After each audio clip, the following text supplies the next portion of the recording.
내가 또 그 앞에 완전하여 죄악을 피하였나니 그러므로 여호와께서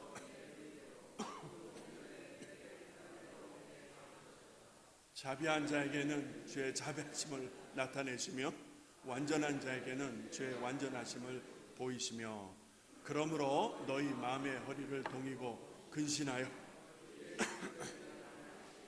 너희에게 가져올 은혜를 온전히 바랄지어다. 너희가 순종하는 자식처럼 이전 알지 못할 때에 쫓던 너희 사욕을 본받 오직 너희를 부르신 거룩한 자처럼 너희도 모든 행실 거룩한 자가 되라.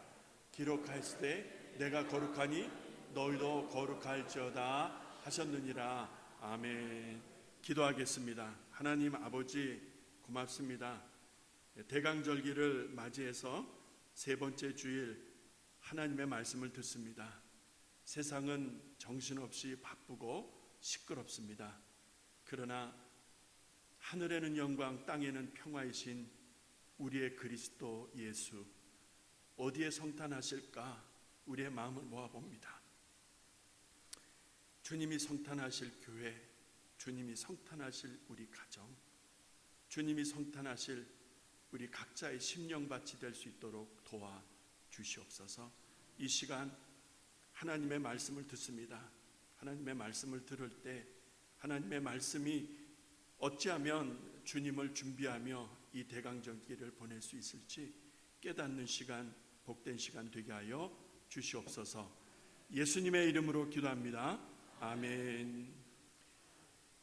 색상을 통해서 이 대강절기에 특별히 우리 주님이 오시는 이 절기에 색상을 통해서 주시는 영적 교훈이 있거든요.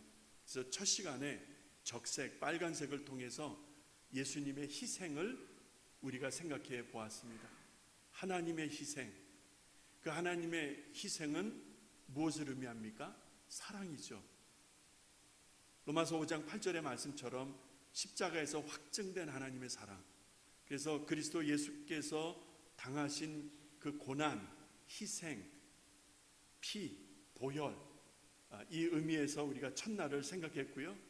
두 번째 주일, 지난 주일에는 녹색을 우리가 생각하면서 예수님이 요한복음 6장에서 오병이어를 통해서 임금 삼으려는 사람을 떠나 바다 건너편으로 떠나버리셨는데 사람들이 그곳까지 쫓아와서 임금 삼으려는 그 사람들에게 예수님이 하시는 말씀, 내가 생명의 떡이로라, 이렇게 말씀하시는데 누가 알아들었느냐고요.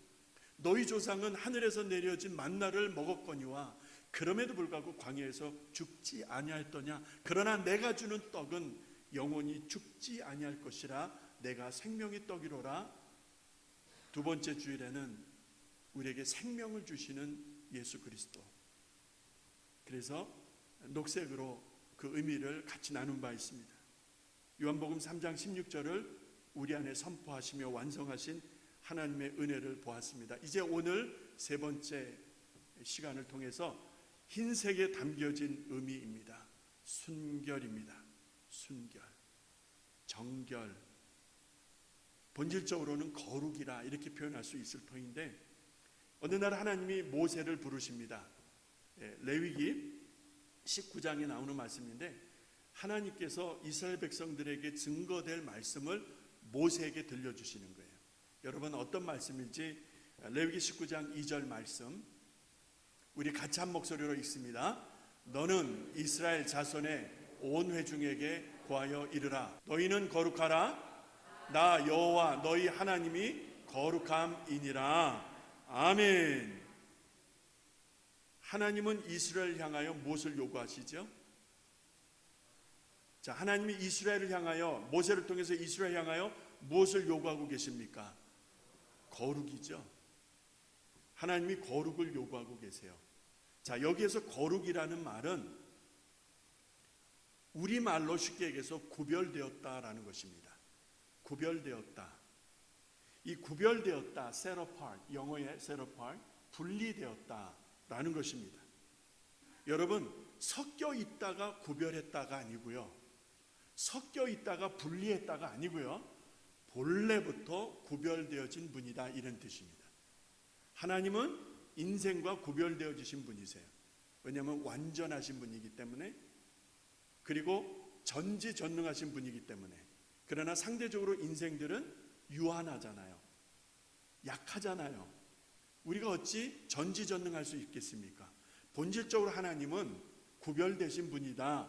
이것이 거룩이라는 말입니다. 거룩하다, 거룩하라라는 말에는 구별된다, 분리된다라는 의미를 가지고 있다는 것입니다. 자, 그렇다면 여기서 우리가 질문을 하지 않을 수 없는데 왜 거룩해야 하느냐라는 것입니다.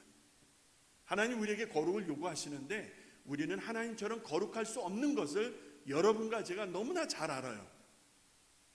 잘 삐지고 잘 토라지고 잘 화내고 참 잘 섭섭해하고, 그죠?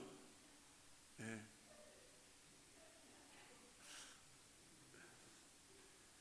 얼마나 섭섭해 잘하는데. 근데 우리가 하나님처럼 거룩할 수 없다는 것을 여러분이 알고 제가 잘 알잖아요.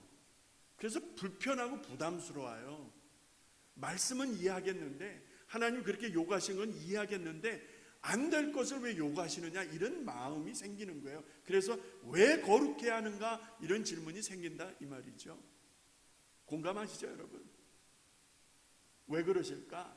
하나님이 너무 지루하시고 심심하셔서 우리를 좀 괴롭히고 싶으셔서, 우리를 조금 그냥 한번 이렇게 힘들게 하고 싶으셔서, 그런 고약한 촌부 마음일까? 아니죠. 그러면 하나님이 왜 거룩을 요구하실까? 어렵고 힘듦에도 불구하고 하나님은 우리와 교제하시고 싶으셔서, 하나님 우리와 함께 하시고 싶으셔서. 믿으시면 아멘 하십시다. 뱀의 유혹을 받아서 첫사람이 범죄했을 때, 그 범죄가 뭐죠? 사람 죽인 것도 아니고 뭐 은행에 가서 강도짓 한 것도 아니고요. 첫사람이 범죄했다는 게 뭐죠? 단지 하나님의 말씀을 어긴 거예요. 그죠? 하나님의 말씀을 어긴 거예요. 그런데 그 어긴 불순종이 얼마나 심각한 결과를 가져오는가 보았더니 하나님과 함께했던 에덴이라는 동산에서 추방이 됩니다. 쫓겨나는 거예요. 여기를 잘 보셔야 됩니다. 본질적으로 하나님은 빛이세요. 우리가 말하는 태양 정도가 아니고, 태양은 여러분 나중에 만들어진 거예요. 하나님 첫날 빛을 만드셨잖아요. 여러분 우리가 태양빛을 다만 1분이라도 눈을 뜨고 깜빡거리지 않고 바라볼 수 있어요? 그 하찮은 태양을 만드신 하나님이시거든요. 그러니까 하나님은 어떤 분이실까? 여러분 상상이 되십니까? 자, 그 하나님은 어두움과 죄와 함께 하실 수가 없는 분이세요. 본질적으로 그러세요. 그런데 첫사람이 뱀의 유혹을 받아서 하나님의 말씀에 불순종하면서 죄가 들어왔다, 이렇게 말씀합니다.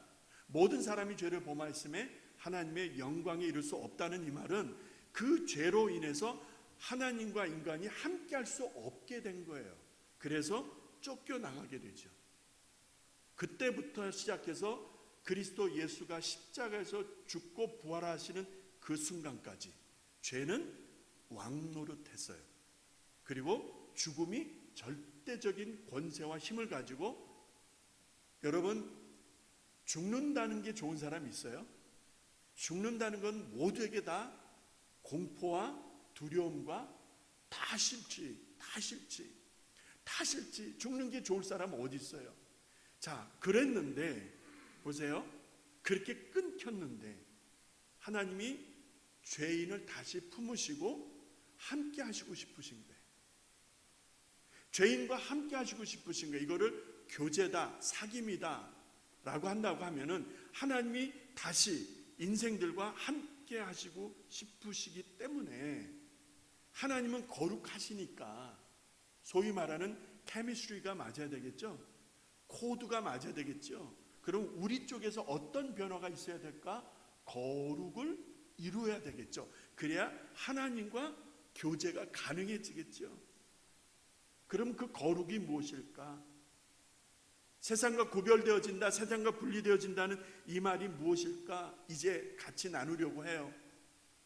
그 옛날 모세를 통해서 이스라엘 백성들에게 내가 거룩하니 너희도 거룩하라라는 하나님의 말씀이 그때 모세를 통해서 그 민족에게만 주신 말씀일까? 여러분 그리 생각하십니까? 정말 여러분과 제가 예수를 믿는다면, 여러분과 제가 정말 교회 다니는 사람이 아니라, 교회 뜰만 밟는 사람이 아니라 정말 예수를 믿는다고 한다면, 그렇다면 우리가 하나님과 교제할 수 있는, 우리가 하나님처럼 거룩할 수는 없지만 하나님과 연결이 되어 함께 할 수 있는 그 일이 어찌 가능할까? 이 말씀은 결국 오늘 우리들에게도 동일하게 적용되어진다는 거예요. 그 옛날 이스라엘에게만 말씀하신 옛날 이야기가 아니라 예수 그리스도를 믿는 사람들이라면 오늘 우리에게까지, 앞으로도 재림주가 오셔서 모든 것을 심판하시는 그 순간까지 예수 그리스도를 믿는 사람들에게 동일하게 적용되어지는 것은 거룩해야 한다는 것입니다. 하나님과 교제하기 위해서, 하나님과 함께하기 위해서, 하나님과 함께 동고동락하기 위해서 여러분과 제가 분명히 고백할 수 있는 것은 거룩이 내 안에 없다라는 사실입니다. 아니, 너무나 힘이 들고 불편한 요구 조건이라 말씀하지 않을 수가 없겠죠. 왜? 우리는 죄가 더 편해요. 그렇죠, 여러분? 솔직하게 인정하십시다. 우리는 죄 짓는 게 더 본질적으로 편해요. 기도하는 것, 금식하는 것, 처리하는 게 불편해요. 거룩하게 사는 게 좋아야 되는데 그게 힘들어요. 그런데 흉보고 욕하고 적당히 살고 내 마음대로 사는 게 더 편하다 이 말입니다. 아닙니까, 여러분? 우리는 죄가 더 편한 사람들이에요. 그런 사람들에게 거룩을 요구하시는 하나님, 죄와 허물로 범벅이 되는 우리의 인생들에게 되지도 않을 것을 요구하시는 것 같은 거룩하라, 너무나 과한 것 같다는 생각 지울 수가 없습니다. 하나님은 본질적으로 거룩하신데, 하나님은 본질적으로 회전한 그림자도 없으실 만큼 죄와는 상관이 없으신 분인데, 그럼에도 불구하고 우리에게 죄와 더불어 허물과 더불어 살아가는 우리들에게 하나님처럼 거룩하라, 이거 하나님 욕심 아닐까 하는 생각을 해본 거예요. 하나님 너무 과욕 부리시는 거 아닌가? 그렇죠? 우리가 할 만한 것을 요구하셔야지. 어찌 이렇게 너무 불편하잖아요. 하나님의 과욕이다, 아니면 하나님이 잠깐 정신줄을 내려놓으시고 하나님이 헌을 하시는 거다. 뭐라 그러죠? 뭐라 그래요? 뭐가 들었다? 뭐가 들었다? 어르신들 보통 뭐가 들었다 그래요? 예? 망령 들었다. 그렇죠. 하나님이 드신 거예요? 그거 아니죠. 그렇다면 하나님이 과한 허언도 아니고 욕심도 아니고 하나님이 그런 것도 아니라면 무엇일까 고민하다가 무릎을 치면서 이거다 하는 것이 생겼어요. 예수님께서 요한복음 14장에서 그 따르는 제자들 앞에서 이런 말씀을 하십니다. 내가 곧 그 길이고 진리고 생명이란다. 우리말에는 길이고 진리고 생명이다 라고 하는데 영어 성경에는 정관사 the가 붙어 있습니다. The way, the truth and the life. 그러니까 정확하게 해석하자면 내가 곧 그 길이고 그 진리고 그 생명이다 라는 말씀이에요.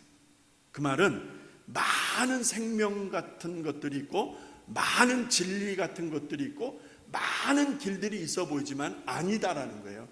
내가 유일한 길이다, 유일한 진리이다, 유일한 생명이다. For what? 나로 말미암지 않고는 아버지께 이를 자가 없느니라. 하나님 나라에 들어가기 위해서는 예수에는 다른 방법이 없다라는 말씀을 하셨잖아요. 근데 그렇게 말씀만 하셨어요? 아니에요. 세례 요한의 증언처럼 예수는 하나님의 어린 양으로 드려집니다. 그리고 그 험한 십자가에서 물과 피를 다 쏟아 놓으십니다. 왜 물과 피를 다 쏟아 놓으셨죠? 더는 염소나 양이나 송아지의 피가 필요하지 않다라는 것이죠. 믿으시면 아멘 하십시다. 더는 정한 짐승의 피가 필요치 않다 이 말이요. 그 피를 가지고 이스라엘 백성들이 하나님께로 나아갔어요. 그 정한 짐승, 흠도 점도 없는 정한 짐승을 잡아서 그 피를 가지고 하나님 앞에 나아갔을 때에 그 사람의 죄가 사함을 받고 사함을 제사장이 선포했을 때 비로소 그 죄에서 자유할 수 있었던 이스라엘의 역사를 잘 들여다보면 예수께서 십자가에서 왜 죽으셔야 했고 왜 피를 흘리셔야 됐는지를 우리가 알 수 있다는 것이죠. 더는 짐승의 피가 필요치 않은 거예요.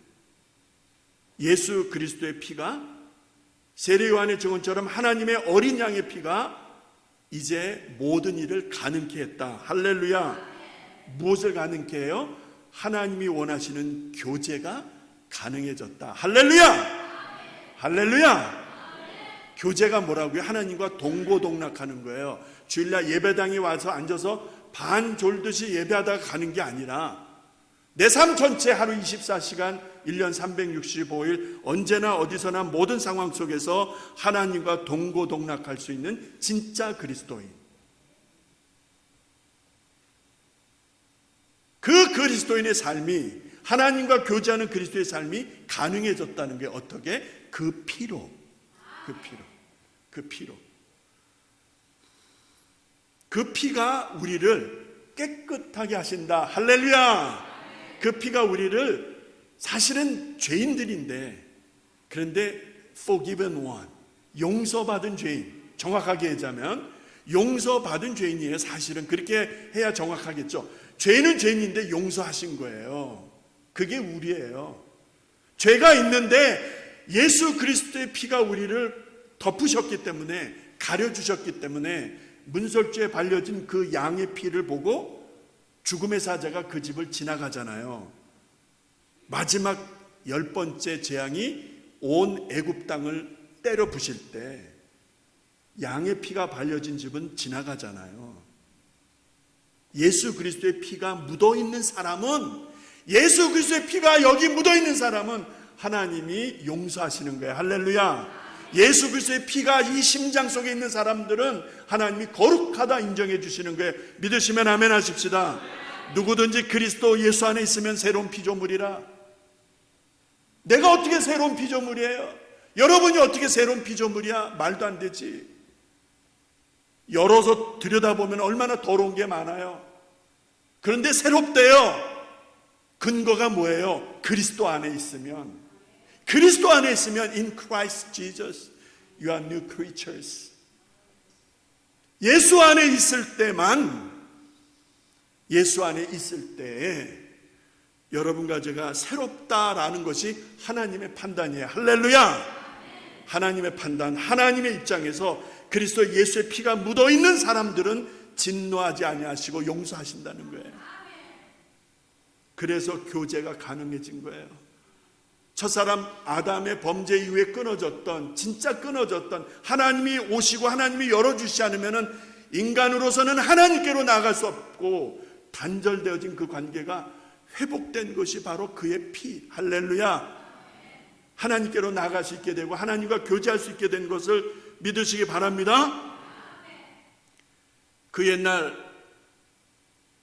모세를 통해서 이스라엘 가운데 하나님이 강력하게 요구하신 내가 거룩하니 너희도 거룩할지니라, 이 말씀이 그 옛날 그들에게만 적용되는 말씀이 아니라 오늘 여러분과 저에게도 동일하게 적용되는 하나님의 말씀이라고 선포했습니다. 그렇게 동의하시죠? 그렇게 동의하시죠? 자, 그렇다면 그리스도 예수의 피로 정함을 받은 사람들이 거룩하다라는 이 말, 그리스도 예수의 피가 묻어있는 사람들이 거룩하다는 이 말이 순결이다 이 말입니다. 이해하시겠어요? 제가 증거를 하나 들어드릴게요. 고린도후서 4장 7절의 말씀을 보시게 되면 사도 바울이 고린도 교회를 향하여 말씀을 증거할 때 다음과 같이 말씀을 증거합니다. 우리가 이 보배를 질그릇에 가졌으니 이는 능력의 힘이 큰 것이 하나님께 있고 우리에게 있지 아니함이라. 자, 여기서 대단히 불편한 어울리지 않는 두 단어가 서로 대칭이 되고 있는데 그 첫 번째가 보배라는 거예요. treasure, 보물덩어리, treasure. 그 다음에 질그릇은 뭐예요? 여러분, 질그릇 제가 설명해 드려야 합니까? 깨지면 버리죠. 이빨 빠지면 버리죠. 그냥 막 쓰는 그릇이요. 있어도 되고 없어도 된다 이 말입니다. 있어도 되고 없어도 되는 그릇이에요. 그냥 막 쓰는 그릇 있잖아. 집에서 이것저것 다 쓰는 거, 더러운 데도 쓰고 뭐 이것 때도 저것 다 쓰는 그릇. 그 질그릇은 깨지면 그만이고 없어도 그만이고 그런 질그릇인데 그 질그릇에 보배가 담겼대요. 이게 말이 됩니까? 세상에 어떤 사람이 보배면은 treasure, 영어 성경에는 보물덩어리라는 거예요. 정말 가치 있고 좋은 것을 질그릇에다 담아둘 사람은 어디 있습니까? 여러분, 집에다가 가족 안에서 중요한 물건들은 근사한 데다 다 놓으시잖아요. 무슨 뭐 케이스 안에다 놓으시기도 하고, 사람들이 만지면 안 되면 뭐 유리로 커버한다든지, 얼마나 정성껏 보호하고 잘 두고 즐깁니까? 그죠? 그런데 일반적인 생활에서도 조금 중요하다면 그렇게 하는데, 여러분, 보배, 정말 가치 있는 것을 어찌 질그릇에다 둘 수 있겠느냐? 이게 말이 됩니까? 말이 안 되잖아요. 그러면 사도 바울이 저 말씀을 통해서 증언하는 게 뭐죠? 보배는 그리스도이신 예수. 할렐루야. 질그릇은 뭐예요? 여러분과 저라는 거예요. 우리라는 거예요. 우리같이 있어도 되고 없어도 되는 질그릇과도 같은 인생들 속에 왜 예수님이 계시느냐 이 말이요.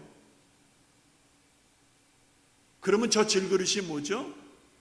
앞서 말씀드린 대로 예수 그리스도의 보혈로 깨끗하게 씻겨진 그릇, 예수 그리스도의 피가 묻어있는 양심, 예수 그리스도의 피가 묻어있는 인품과 인격, 예수 그리스도의 피가 묻어있는 영성, 예수 그리스도의 피가 묻어있는 인생, 이것을 그릇으로 표현한다면 여러분, 이 깨끗한 그릇, 정결한 그릇, 말 그대로 순결한 그릇에 하나님이 임하시기를 기뻐하신다는 거예요.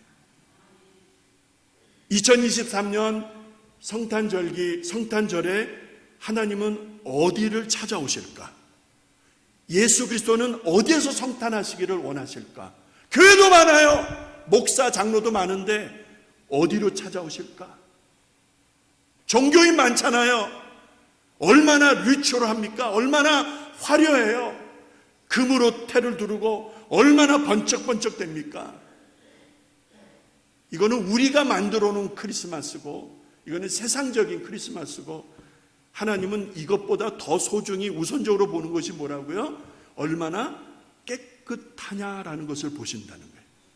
근데 그것이 우리의 노력으로, 우리의 수고로 깨끗해질 수 있는 것이 아니라 예수 그리스도의 피가 묻어 있느냐 이 말이래요. 이 말.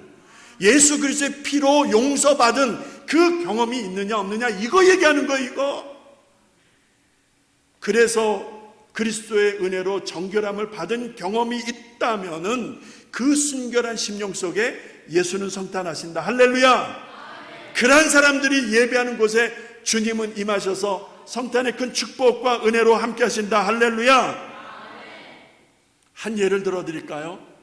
어느 날 여자가 자기 몸이 이상해. 요즘처럼 뭐 산부인과가 있어서 알아볼 수 있는 것도 아니고, 피임기구가 있어서 알아볼 수 있는 것도 아니고, 몸이 이상해 하다가 보니까 아이가 덜컥 생긴 거예요.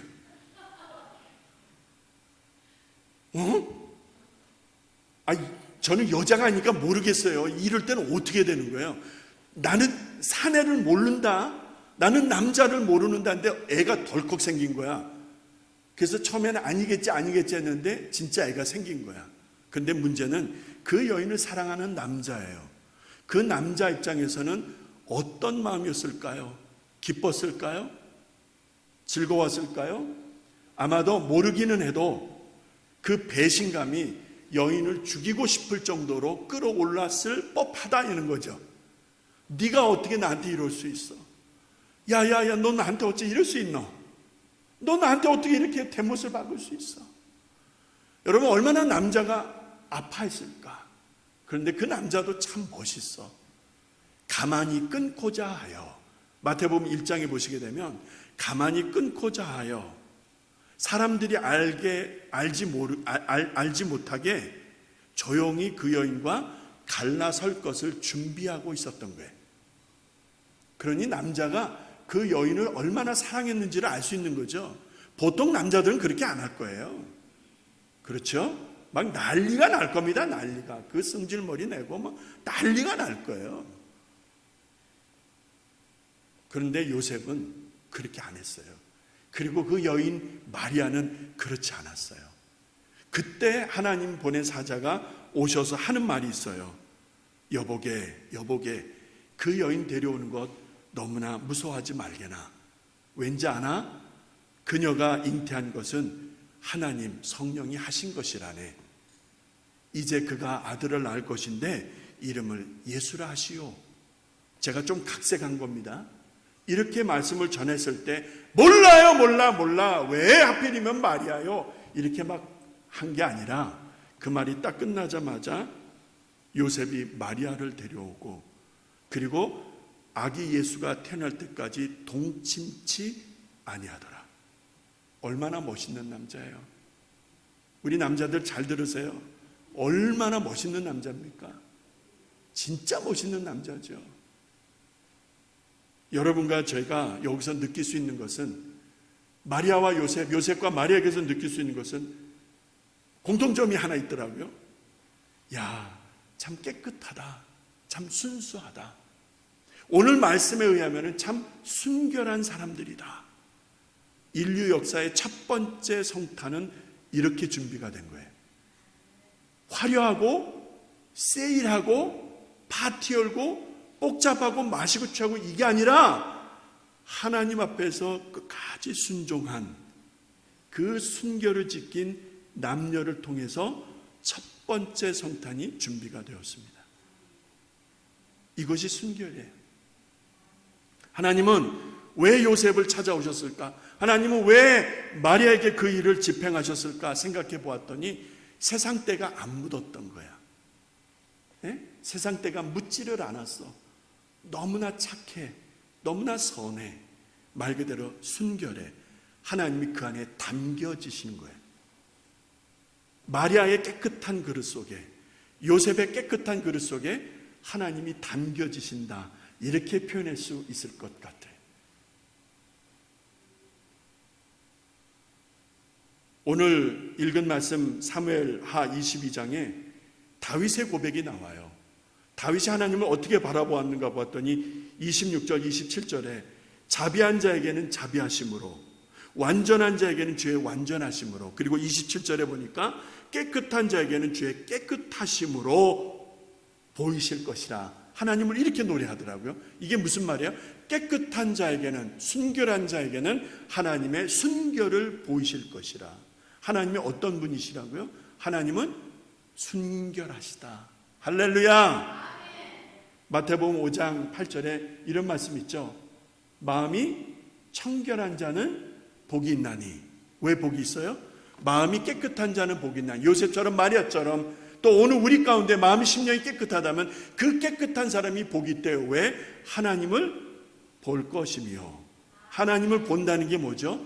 교제를 말하는 거죠. 하나님과 교제할 수 있다는 것이죠.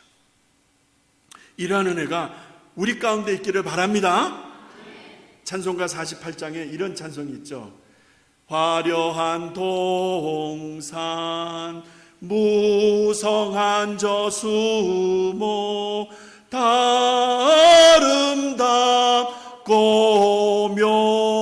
묘하나, 순결한 예수 더 아름다워 봄 같은 기쁨 주시네. 여러분, 예수 그리스도를 어떻게 노래하고 있습니까? 순결하다, 순결하다. 마리아와 요셉이 순결하신 하나님과 코드가 맞았던 거예요. 그래서 예루살렘 도성에 그 하나님을 잘 믿는다고 하는 제사장들도 많고 바리새인들도 많고 율법사들도 많고 백성의 장로들도 많은데, 하찮은 시골 동네에 그 남녀에게서 나시는 예수 그리스도의 모습을 보니까 순결이 이렇게 소중하다는 것입니다. 이제 말씀을 마치면서 어제도 오늘도 앞으로 변함없는 예수 그리스도, 그분이 순결하십니다. 그래서 교회가 순결해야 되는 것 믿으시면 아멘 하십시다. 하나님이 순결하세요. 우리 주 예수 그리스도가 순결하세요. 그래서 교회가 순결해야 되는 이유가 여기 있어요. 교회가 더러우면 안 돼요. 사람이 주인 노릇하고 사람이 하나님 노릇하면 안 돼요. 여러분, 교회가 더럽다는 말이 뭐죠? 하나님이 받으실 수 없는 예배, 하나님이 인정할 수 없는 봉사, 하나님이 거부하시는 직분자들 얼마나 많을까요, 여러분? 얼마나 게으르고 악한 종들입니까? 우리가 그렇다는 게 아니고요. 자, 하나님이 받으시는 교회라면 교회가 순결하다는 것인데, 우리는 수고를 자랑하고 공로를 드러내고 업적을 치하합니다. 박수 쳐줘야 돼요. 박수 쳐줘야 돼요. 그런데 하나님은 그게 아니라, 하나님의 관심은 얼마나 깨끗한지를, 교회가 얼마나 정한지를, 여러분과 제가 얼마나 정하여서 순결하여서 주님이 함께 하실 만한지를 보고 계신다는 이 사실입니다. 이 시간 우리 이제 마음을 모아서 같이 기도하겠습니다. 교회가, 성도가 순결해야 된다는 이 말씀, 왜죠? 우리가 기도할 때 이 말씀 가지고 기도하겠습니다. 교회가 왜 순결해야죠? 왜 성도들이 순결해야 되죠? 보니까 순결이 능력이라. 할렐루야. 순결하잖아요, 깨끗하잖아요, 정직하잖아요. 그러면 힘이 있어요. 이 힘은 육신의 힘이 아니라 영적인 힘이에요.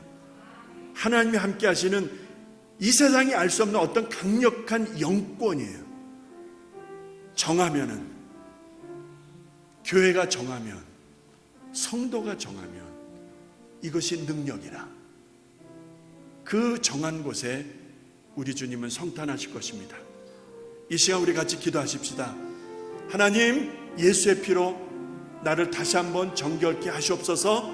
그 옛날 다윗이 우슬초로 나를 정결케 하시옵소서 기도했던 것처럼 하나님 앞에 정함을 호소하십시다. 나의 교만을 인정하시고, 나의 게으름을 인정하시고, 나의 무능을 인정하시고, 하나님 나 좀 살려주시오, 나 좀 정하게 해주시오. 여러분, 이 시간 결단하면서 잠시 우리 같이 기도하겠습니다. 아버지 하나님, 아버지 하나님 고맙습니다. 하나님 거룩하심을 배우고 싶습니다. 하나님의 완전하심을 배우고 싶습니다. 하나님의 순결을 배우고 싶습니다. 주여 도와주시옵소서. 하나님 도와주시옵소서. 이 땅에서의 죄와 허물로 범벅이 된 인생들 주여 불쌍히 여겨주시옵소서. 어찌하면 하나님을 닮아 순결할 수 있을까? 순결이 능력이라 믿사오니 하나님의 교회를 거룩하게 순결하게 하시고 성도들의 가정과 범사를 깨끗하게 하시며 우리들의 삶이 하나님 앞에 온전하게 드려질 수 있을 만큼 순결하게 거룩하게 하나님 구별하여 주옵소서. 하나님 구별하여 주시옵소서. 할렐루야, 할렐루야.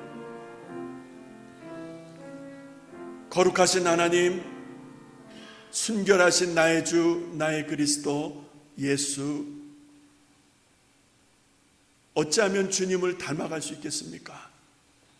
종교 생활에 익숙해져 있는 우리들에게, 죄를 짓는 것이 편한 우리들에게 오늘도 거룩을 요구하시는 하나님, 어찌하면 되겠습니까? 어찌하면 나를 쳐서 복종시키되 그 옛날 마리아와 요셉처럼 깨끗한 그릇으로 주의 성탄을 맞이할 수 있는 그런 인생으로 설 수 있겠습니까? 세상은 많이 시끄럽습니다. 많은 사람들이 분주하게 사는 이 연말 연시 앞에서 하나님, 구유에 나실 우리 주님을 조용히 묵상하며 주님 앞에 정한 자로, 순결한 자로 설 수 있도록 다시 한번 주의 보혈로 정케하여 주옵소서. 드려진 예물을 위해서 기도합니다. 온전한 예물 거룩하게 구별하시고 성도들의 간절한 눈물과 기도의 제목을 담아 함께 올려드리오니 이 예물을 주께서 흠량하시고 주의 나라와 영광을 위해서, 영혼을 살리며 회복하는 영혼 구원을 위해서 주님이 원하시는 일에 아름답게 쓰여질 수 있도록 도와주시옵소서. 말도 탈도 많았던 2023년 한 해를 지켜주신 하나님, 이 한 해 동안 우리 성도들의 일터와 생업 현장과 직장을 붙들어 주신 하나님 고맙습니다. 감당할 수 있는 건강 주셨습니다. 하나님 앞에 믿음으로 드린 예물을 축복하시고 이 예물 쓰여지는 곳에 주님 기뻐하시는 아름다운 열매들 맺어지게 하시고 성도들이 모든 일들과 삶의 터전 가운데 은혜 위에 은혜로 복의 복으로 함께하여 주시옵소서. 드리지 못할 만큼 어려운 이들도 있습니다. 위로하여 주시고 지쳐 쓰러지지 않도록 하나님이 강한 팔로 안보하여 주시옵소서. 몸이 아픈 성도들, 그래서 이 자리에 함께하고 싶지만 함께하지 못할 만큼 집에서 투병 중에 있는 교우들도 있사오니 이 시간 신방하여 주셔서 그 마음, 그 아픈 곳을 오르만자 주시옵소서. 이 예물을 집행하는 이들에게 조금도 오차나 실수 없이 하나님의 뜻에 따라, 교우들의 뜻에 따라 바르게 집행할 수 있도록 도와주시옵소서. 감사합니다. 사랑합니다. 예수님의 이름으로 축복하며 봉헌 기도 드립니다. 아멘.